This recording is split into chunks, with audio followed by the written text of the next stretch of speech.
Doctor Who Season by Season. New Who Series 5 Review. Series 5 of fanfiction New Who was screened in 2010 and marked the debut of Matt Smith as the new 11th Doctor, Karen Gillan as his companion Amy Bond, and celebrated writer Stephen Moffat as the series' new head writer and showrunner. The Davies Tennant era had been a huge commercial success, but not quite so successful in my house. It had its moments, to be sure, but by the last year or so I was well and truly fed up with it and looked forward to a new start under the seemingly bulletproof Stephen Moffat, like a starving man looking forward to a buffet, despite some misgivings about Smith being the youngest actor to ever take the part. Happily, Series 5 did not disappoint me. The season began with the 11th Hour, which instantly dispelled any doubts I had about Smith. His quirky, gently humorous and genuinely eccentric and alien characterization won me over very quickly and was a breath of fresh air after the increasingly aggravating Tennant. Likewise, I loved Karen Gillan's Amy immediately, and she quickly became and remains my favorite new series companion by quite some light years. The story itself is a winner too, easily the best new Doctor story of the new series and one of the top 3 of all time. I watched the 11th Hour a number of times in the week after broadcast, very unusually for me, and just kept on liking it more and more each time. Next up was The Beast Below, which did not quite live up to the expectations set up by the fantastic season premiere. At the time, Moffat's weakest script, though he's delivered much worse than this numerable times since. It's a mildly surreal story that doesn't quite feel like it's been really thought through. It's saved largely by the regulars, who are again excellent, particularly Karen Gillan. Sadly, the next episode sends the season crashing to its knees. Victory of the Daleks is an absolutely terrible episode, the worst of the season by some margin, and at the time it really depressed me, making me think the series was just quickly descending to the depths of the worst of the previous era.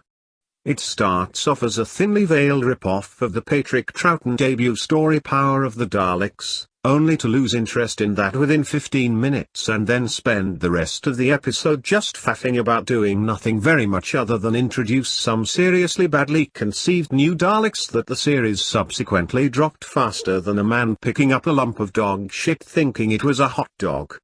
Even Smithy and Karen failed to save this mess. Mark Gatiss still appears to be writing for Tennant, and while on other occasions this season Smith is able to downplay or reinterpret lines clearly written with the 10th Doctor in mind, here he is unable to do anything about it and is left shouting and standing around doing nothing, seemingly rather embarrassed.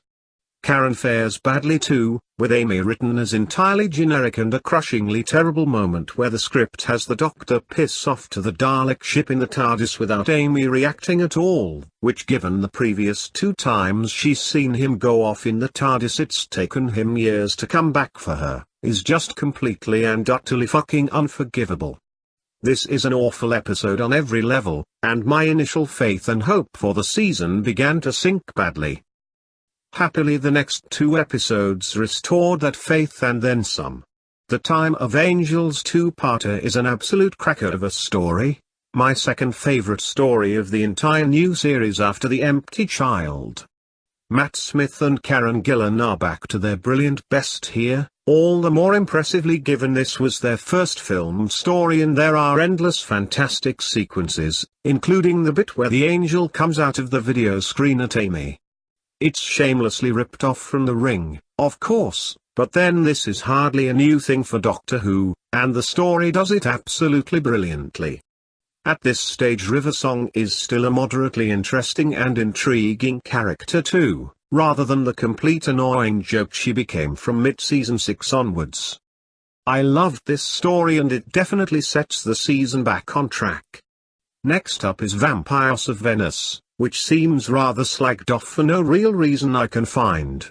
Arthur Darvill, who made no real impression on me in the 11th Hour, is back properly as Rory and makes an excellent addition to the already excellent Doctor and Amy team. It's a fun if unremarkable story buoyed by absolutely gorgeous production values and, frankly, by the three regulars. I can see me hating this story if it had been done with Tennant and Piper or Tennant and Tate, but with these three I find it enormously enjoyable and entertaining. Amy's Choice is next and is another great story, one of the best of the season. A dry black comedy with some wonderful funny moments and a fantastically acidic guest villain turn from Toby Jones. Amy's Choice is another of those Series 5 stories that just seems to get better and better every time you watch it. The bits involving the possessed old people are hilarious, particularly Amy yelling "whack her" at the dithering Rory and the doctor lamping an old woman out of a window. Piss funny. Things go downhill a little again with the Hungry Earth two-parter. Basically a mishmash rip-off of the original Silurians story with a bit of Inferno and the demons thrown in. This starts off okay with the first episode but goes badly downhill in the second, with a ludicrous treaty with the Silurians created by a middle-aged scientist and a kissogram. I can see the UN abiding by that. This story also suffers from another horrendous monster redesign, with the new Silurians being generic Star Trek aliens that neither resemble the original design nor the kind of creature they're supposed. Lizards with dits, what a joke. Still, this isn't the worst story ever and I can watch it, again thanks to the sparkling regulars, which puts it above many other new series stories. Vincent and the Doctor is next. And while this is somewhat overrated by fandom, it's still a generally excellent episode. Gorgeous to look at, impeccably acted, Matt and Karen being absolutely incredible here. Even the syrupy ending, which would have been nauseating done in the previous era, actually seems quite appropriate here and even touching here. A little gem. The Lodger is next. This is a weak if inoffensive episode which wastes one of the show's best assets, Karen Gillan. Smithy is very amusing throughout, but this the kind of strange sitcom-style episode that, while not bad, just doesn't really belong in the program. Still, again, not terrible. The Big Bang climactic two-parter is next and, although this one has plenty of critics, I really like it.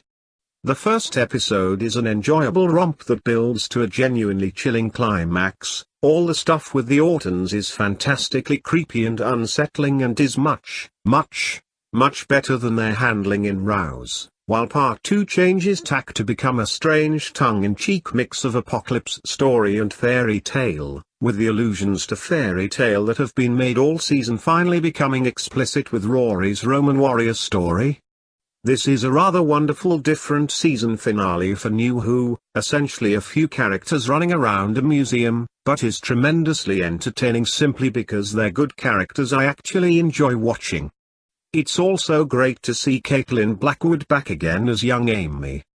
All in all, I was tremendously happy with Series 5 at the time, and these days I still regard it as my favorite New Who season and the only one in my all-time top 10. It's at number 9. Fact fans.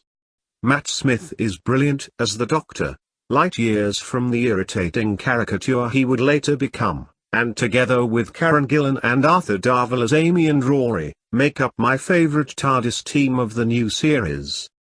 Although my hopes that this season would kick off a new personal golden age for the series for me did not, to put mildly, come to pass, I can't blame this season for it. New Who Series 5 scores an A- from me.